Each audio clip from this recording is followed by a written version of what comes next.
Hello, beloved. Welcome back to another episode of Beauty in the Break. This is part 2 of our Soup and Stories conversation. If you haven't heard part 1, go back to the previous episode. You won't want to miss it. So today we are going to dive even deeper, and this is quite an emotional episode. I hope you enjoy. All right, let's pull another card, yeah? Let's do it. Fantastic. I can hear all of you inhaling right now. Deep inhale. I felt it. Oh, this is great, actually. What upgrades are you in need of? Ooh, I love that question. That's fun. We got snaps I like for that. Okay. Anybody go first. Foster and I will go last. So my career, my job has been a little bit stressful lately. And I also have some family challenges to contend with as well. So my blood pressure has pretty much skyrocketed recently. But to my credit, I've done a great job of getting it down. So in the past 3 weeks, it's gone from 155 over 111 to like 125 over like 88, which is like really great. So that was a combination of like diet, exercise, meditation, getting myself together. So my upgrades are mind, physical, spiritual realignment, just to make sure I'm staying healthy. Mm-hmm. Congratulations.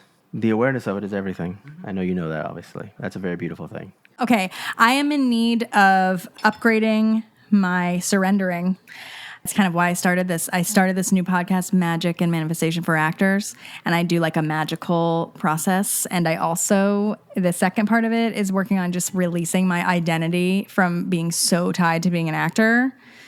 I think it's just so hard when you've held on to something for so long to just like let go in all of the ways. So I need to upgrade my surrendering and my magicalness, my witch, my inner witch. I love that. A friend of mine recently called me a witch. She introduced me as, this is my friend Foster, and she's basically a witch. And I love that compliment so much. I don't know what. So true. I think because I was telling her about how I became a doula and that I had gone into meditation and kept hearing a voice say, be at a birth, be at a birth, be at a birth, and also be upside down. And I tried both of those things because I didn't know we still don't know what the upside down thing was about. But that might be it, though. But it could also be that the fact that you've made this soup and you made all these people come here and express themselves and be vulnerable into the world. You made them confess all of their stuff. It's probably the soup. That's the witchy part. Yeah, maybe so. But I love that you have witch goals because I think I also have witchy goals as well. That's not mine. It's just a response to yours. Lately, it's funny to be this age and feel like you're coming into a whole different stage. If you lived your life one way and now you're living your life differently. So I'm trying to listen more. I've learned so much in the last 10 years. And if you guys knew my age, it'd really be funny. I'm not saying that on the but since I've met my beautiful wife, she's taught me a lot of things, and that's been very, very helpful. She was on your show not too long. I knew you was getting ready to say that. So listening, put my ego down, try to hear what somebody else is saying as opposed to me being defensive about it. I'm really trying to hear other people. And Cesar's helped me with that a lot too. I'm sure he doesn't even know it, but I want to be that person. And I think that it's helped me to be a better person. In my career, I had the reputation of being a little bit of a dictator because I feel like it has to be like this. But I'm finding out that it's not about your version of what right is, like you said. And that's really been helpful. It's brought a lot of peace into my life. We're all living in some crazy times right now. I'm trying to find the beauty wherever it is. If it means because I woke up this morning. I have a wife that loves me, and I love the ground she walks on. It's the beauty of being able to help my youngest child in his situations. There's so many other things that we get focused on all the negative stuff. And there's beauty all the time around us. All you do is open up your eyes and look somewhere else. And like, wow. And I remember that when you posted the positive things about that company that learned how to break down plastic. Mm-hmm. I'm like, those are the things that, to keep me in the right mindset, that I have to acknowledge there's still beauty, even in this crazy time that we're going through. And maybe we need to go through this. Maybe this is what needs to happen. I don't have to partake in the ugliness. I'm going to continue to work on that to the day I'm 6 feet under, Yeah. So, yeah. I thank you for saying that about me as well. I appreciate it. And I will say that to understand somebody is not agreeing with them. Right. It's Exactly. huge. And I think that we are still binding those two together. And I think that if everybody in this room and you listening and every one of you listening, if we all just went one time in our day to try to understand something that we don't agree with, just understand it, I feel like this entire world can shift in a month. Yeah. What situations occurred for it to get to this, to get here? Not, I understand that they're jerks. I understand that they're whatever, bigots, whatever phrase you... No. Understand how that person got to that situation and that decision. If we did that, I think this whole world would change. Absolutely. I agree. Even your story about being a vegan, 15 years ago, I'd be like, but hearing you explain it the way you did and me being open to hear it, and I think you're right. I think if more of us did that, we'd be in a much better world. And I really thank you for that, because that's so wonderful, because communication is everything. And I think that regardless of whether it's an animal or a baby or an elderly, they're people without a voice. And so I think that it's so important to stand up for vulnerable people and animals. And I love that hits you in a certain way. Yeah. So I will say, this is tough. I feel like for me, my upgrade needed is to care less about things, not that matter, but okay, so what I'm trying to say is I'm an actor and I'm a wedding planner. I never give much thought to what people think about me when I'm a wedding planner. I'm good at my job, I do the thing, I show up, I'm successful, my clients love it, great. As an actor, I second guess myself all the time. And I know I'm good and I know I have a lot to offer. And the perfect example, I just recently did a film and I was starring in it, but I was also casting the role who was going to be playing opposite of me. And to see how wildly different these people's reads are just confirms that we are magic. We are only us can do the thing that we do. And I think that so often I get into my head caring about what other people think about me instead of just having fun. And truly, I'm trying to remember that, because when I have fun, when I show up, magic happens. We'll go to a restaurant and they'll, at the end of the night, one time they brought out I was I really want more fries, but I want to ask for them because I don't want to feel like one. And literally at that moment, a guy walked up to me and was we have 18 extra things of fries. Do you guys want them? And I was yeah. And in that same trip, things just happen. I was getting married and I really wanted a cool place to take photos beforehand. And I was walking up and down the streets of Eagle Rock and I saw this house that looked like a freaking fairy tale house. And I was I'm just going to leave them a note. I'm just going to leave them a note and be I love your house. Can I take photos? Not only did they respond and say yes, but they ordered pizza and then came to our wedding reception later. And I think that the moral of the story is if you don't ask, it's going to be a no. So just ask. And also don't really care what other people think. Just do you. As long as you're not harming people and you're being kind, show the world your magic. So wait, what was the answer to the question? It was really hard. I feel caring less about what others think and just giving me. There's pieces of me that feel ooh, they're thinking this about me and ugh. And I start to second guess myself, but I'm no, care less about external validation. And as long as you feel good about who you are as a human, that's cool. I don't know what the upgrade would be, but that's the answer. Yeah. Is it my turn? Yeah, go. The microphone just came over here. Mm-hmm. So my upgrade is a little more cerebral. I found myself, when a task comes, my first thought is that it all needs to be done right then and there. I need to do it all right there. So then if the task is at hand and I'm I don't have the time. I don't have the time for this. And then it just keeps getting pushed off because somewhere in my thoughts, I was full biting it instead of just taking bits off. My current upgrade right now is literally in the middle of the work, remembering the small thought you just made. That's the thought. That's the thought. Because then I'll have a creative thought. I'm okay, but then there's this, and this. I'm and then it's this and this, and then I get bogged down. I pick up my phone, and I'm on Instagram, and I'm on Reddit, or I'm watching baseball, and then I take a nap, and then I'm whoa, what happened here? What happened here? This is work that I enjoy. What's the problem? Foster, you said something to me last week when we were in New York that I said that I forgot. When I'm rehearsing for any of my talks, sometimes I'm there's so much. I don't know where to begin, or I got to do the rehearsal, or this is going to be 20 whole minutes, or 30 minutes, or 45, whatever. And you reminded me that I said to you, I don't remember this, that I say, if I just stand up and say, thank you all for being here, I will naturally start going. That's the upgrade for me. Just do that. That's good. That's good. Just do those little bits. I think we often forget how the entire essence of the tree is in the acorn already. Just plant the acorn. I think for me, I don't know, maybe I interpreted this question a little differently, but this was my first thought, best thought. I feel very lucky and blessed to have built my career as a doula in the last couple of years so quickly and fully that I feel very blessed by that, because it was so aligned for me after being in all of these other careers within the entertainment industry that I did love on levels and I loved to not love on other levels, right? Not that they weren't aligned, and they were, as a season, a reason, a lifetime, but I stepped into doula work and birth work and I just fell right into it.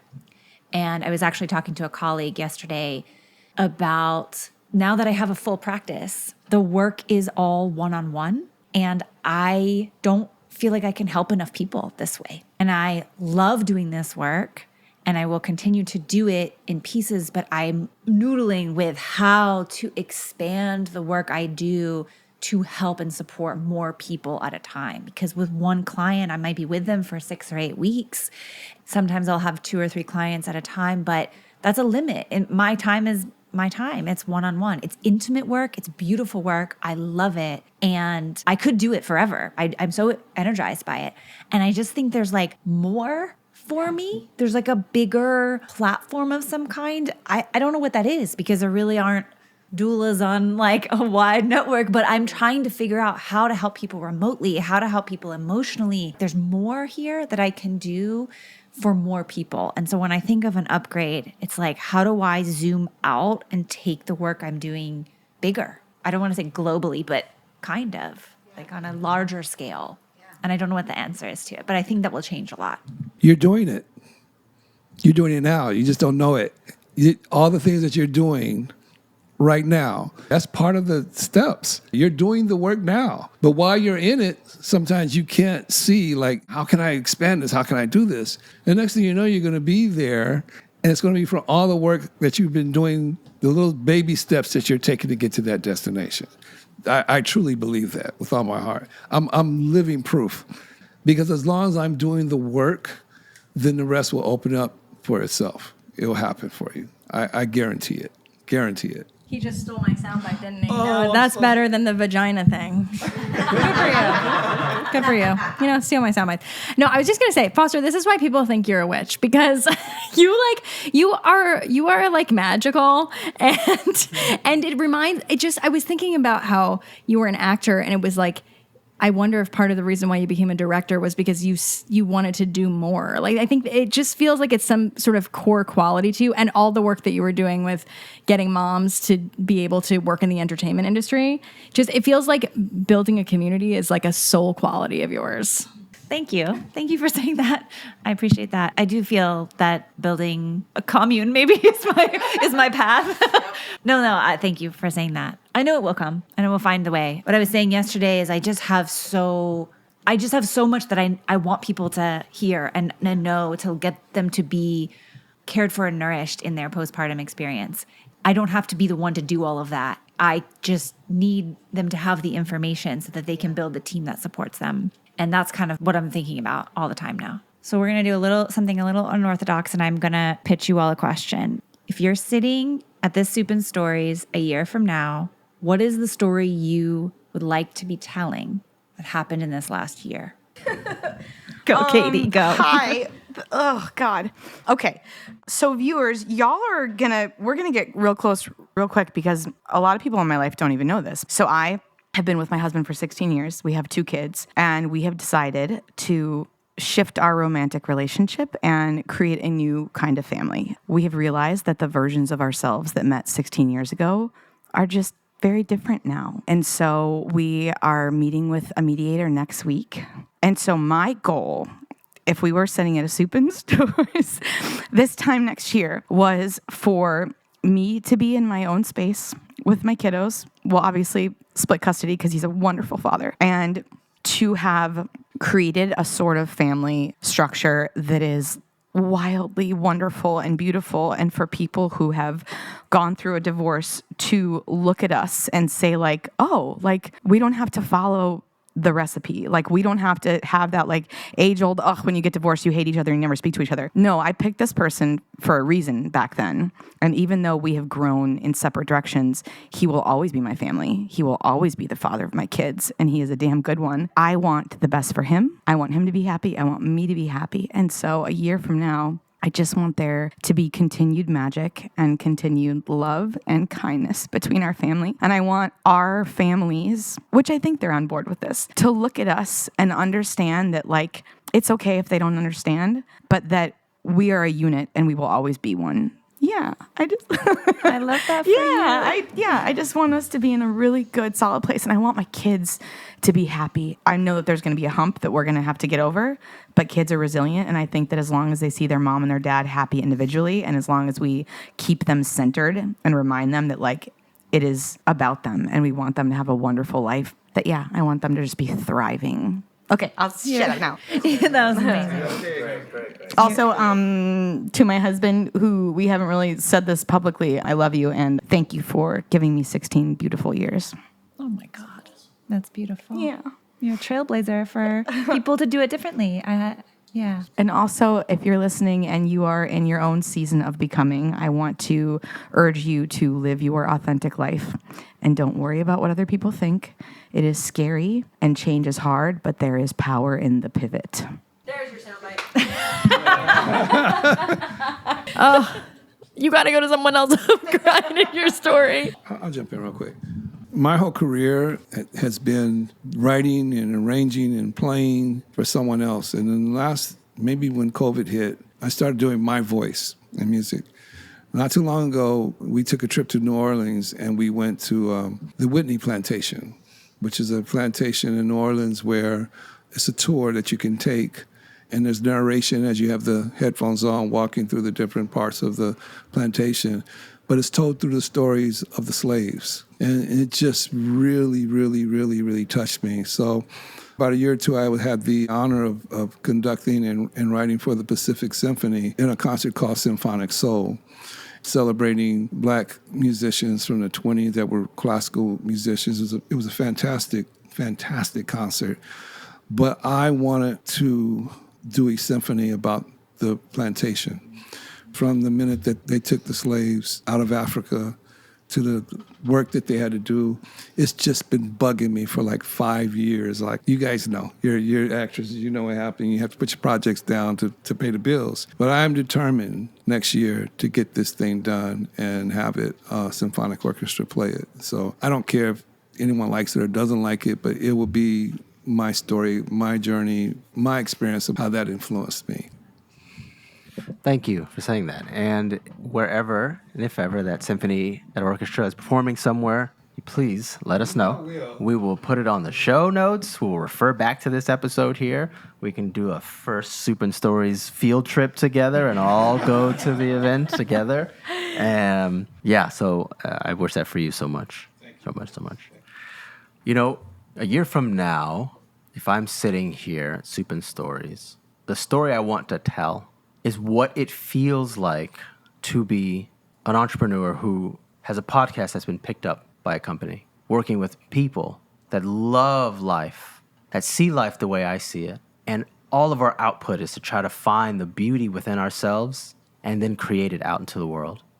And that I'm just getting back here for the Soup and Stories because I just flew back in from a talk somewhere in the country of doing the same thing, of talking to people, helping people recognize how valuable they really are, not even giving them anything, just reminding them what they already have.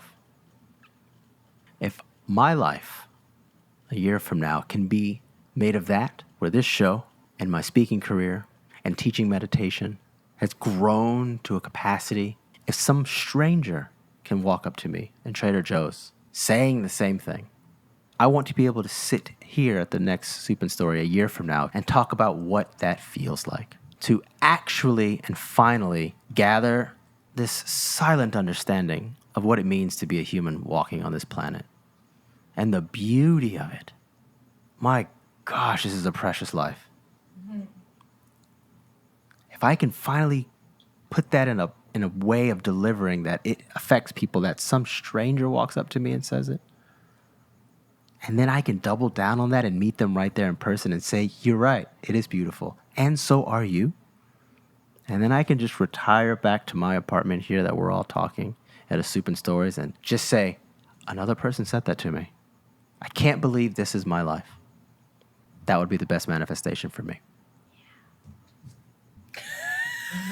Should I go after that? Okay, next year I want to be hot. Hotter. I'm kidding, but I'm also not. No, that was really beautiful. Mine's a lot more... Yeah. I want to be hot. And I also... It's a total safe space. You say whatever. There's no right or wrong, better or worse. Here's the thing. I want to be sitting here a year from now, and I want to be saying my career as an actor is unequivocally working. This has been a year of... I was framing it as a year of questioning, and now I'm framing it as a year of listening. I've reframed it. For the first time, like ever, I have a plan B. I've made the decision that a year from now, if my career is not unequivocally working, I will transition. But I don't to a new career. I will transition to a new career. I have space in my heart to think that maybe I have to come back when I am older and less hot, I don't know. But what I want the story to be is that this year is a year of surrender and a year of listening and a year of the magic and manifestation work that I want to believe so hard is true. And that the answer is that is what was required to get me to the place that I want to be in. And then I can give that message to all of people, but just artists who are just struggling because the career is in such a difficult, challenging place. And it feels like nobody cares if you make good art or not right now. And I just want for that to change. That is really great. Thank you for sharing that. This is going to sound like a plug, but I promise you it isn't. So I am really passionate about the stories of missing kids, especially missing kids of color, because as you all can imagine, they don't get the same level of care or attention that other kids might get. In 2020, I wrote a screenplay called Long Way Home. Cesar's read it. He liked it. By the way. Thank you. Thank you so much. One of the best things I've written is about a missing 8-year-old black boy in the 1980s in North Carolina. Although the story's fictional, the characters are based on people that I know. Myself, my older brother, my mom, my dad. So we're sitting here a year from now. I hope to have the conversation that I have gotten this film funded, that is going to happen and be made into a movie. Conversations are happening right now with certain people in the industry, I can't name names yet, where this might be moving forward. So if it does, I hope to be able to sit here with all of you and say, I have a movie out that's going to push the conversation forward about missing kids, and we're all going to the premiere of this film. So that's what I want. I love that. I'm already so excited for the Soup and Stories a year from now. It's going to be so amazing. Holy And smokes. one Saturday, we have to go to the symphony and a movie premiere. Good problems. Champagne Those problems. are great problems to have. For me, it's funny that the first thing that came up is kind of an underbelly of what you said, Ari, about creating community, because I think of all the goals I have in my career, in my life, and what I actually want to exist in the world, whether I have a part in it or not, it does not matter to me, is, and I'm going to cry because you know exactly what I'm talking about, Katie, is really and truly a mommune where people can raise their children together. It's desperately needed for newly divorced women. I really want to live in community, and I really want lots of people to benefit from living in community, especially raising children. And however that looks, I don't know. Logistically, it feels like the biggest mountain. I can't see over the top of it, but there exists a world in which we can all support each other and have richer lives, I believe, by actually doing things like this on a weekly basis with a community of people, gender aside. We really do support and live and care for our neighbors like they are family. Here in Los Angeles, and so many of us are transplants, and so many of us live so far from our birth families, I should say, we've really chosen our families. And you people are some of our family here. I just want this to to exist. I just want it to exist. And so if I'm here a year from now, like weeping in gratitude that I live around people that I love and who care about my children and who I care about their children, it just feels like more love in the world. I want that for anyone who wants it. That's what I want. Can I say something real quick? I just want to say that's beautiful that we all have goals. And I want to emphasize that the journey to those goals may not be what you want. It may be something more beautiful than you thought you were going to do when you set out to do that. So the beauty's in the work and the journey. Your journey is, like you said, you might want to transition to do a different career. I would tell you, I had several jobs coming up, but I was always a musician that had that job. I was an accountant, but I was a musician that used accounting to further my music journey. You know, you're an actress. Don't give up. Just do the things that you need to do to keep yourself going. Even if it's... I'm sorry. I'm sorry. I feel you. That's acting is a very hard profession, but that's what you do. That's who you are. So if you have to work at Macy's for a year, be the actress that has to work at Macy's for a year. Because eventually what's going to do, what you'll find out is that you needed to work at Macy's to further your acting. Don't give up.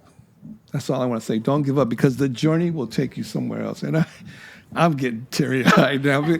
And I'm not rich or anything, but I am rich in what I do. I love what I do, and I've got to do it for a living. So please don't give up. Just do what you have to do to survive, to keep on pursuing your dream, okay? And that goes for everybody in here, from a grandfather. Ari, I wanted to ask you if you'd thought about what that other career would be. Do you know what it is? Yeah. Will you share it with us? Yeah, it would be fitness and nutrition, but specifically for postpartum women. And I also want to say that you can do both. Yeah. Like, I love being a wedding planner and event producer, but I would sell my company in a heartbeat if I was a series regular on a show that told a story that mattered, right? Mm-hmm. But I think that we can do them both, like, especially right now with how things are in this industry. Like, yeah, I think it's like an energetic yeah difference, though.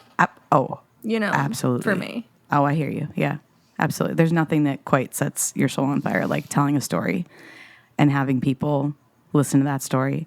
But I did a storytelling about what's going on in my life, which there's a lot more to that. And after every single show, I had a woman come up to me and like hold my arm and go, same. And which was shocking because these are women that I know and that I didn't know that was the same.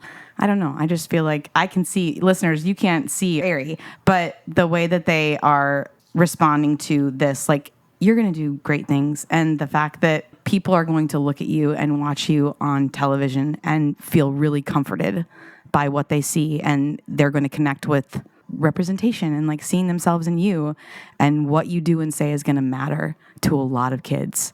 It's going to save lives and it's going to matter. So like he said, don't ever stop. And I don't think you will. I think that you have a backup because you're smart, but you're not going to stop. Thank you guys for that. That was really kind. Both of you. Thank you. Well, now that you've made everybody at this table cry, what do you guys want to do now? That has been another edition of Soup and Stories, the tearful edition. It always kind of is, isn't it? At least one person cries. Sometimes everybody cries. Yeah. This has been a fantastic inaugural Soup and Stories on Beauty and the Break, because we like alliteration, apparently. Thank you all for being here. Thank you for being honest, present, being vulnerable. It means the world to us. And there's no doubt in my mind that at least one person is going to turn this episode off, and they're going to see their world in a whole different way. Mm-hmm. So thank you all. You Thank did you for that. being here. Thank you. To you listening, as usual, please be kind to yourself. Thank you. If this episode spoke to you, take a moment and send it to someone else who might need it. That's the best way to spread these conversations to the people who need them the most. And if you want to keep exploring with us, make sure to follow Beauty in the Break wherever you get your podcasts. We'll see you next time. Beauty in the Break is created and hosted by Foster Wilson and Cesar Cardona. Our executive producer is Glenn Milley. Original music by Cesar and the Clue.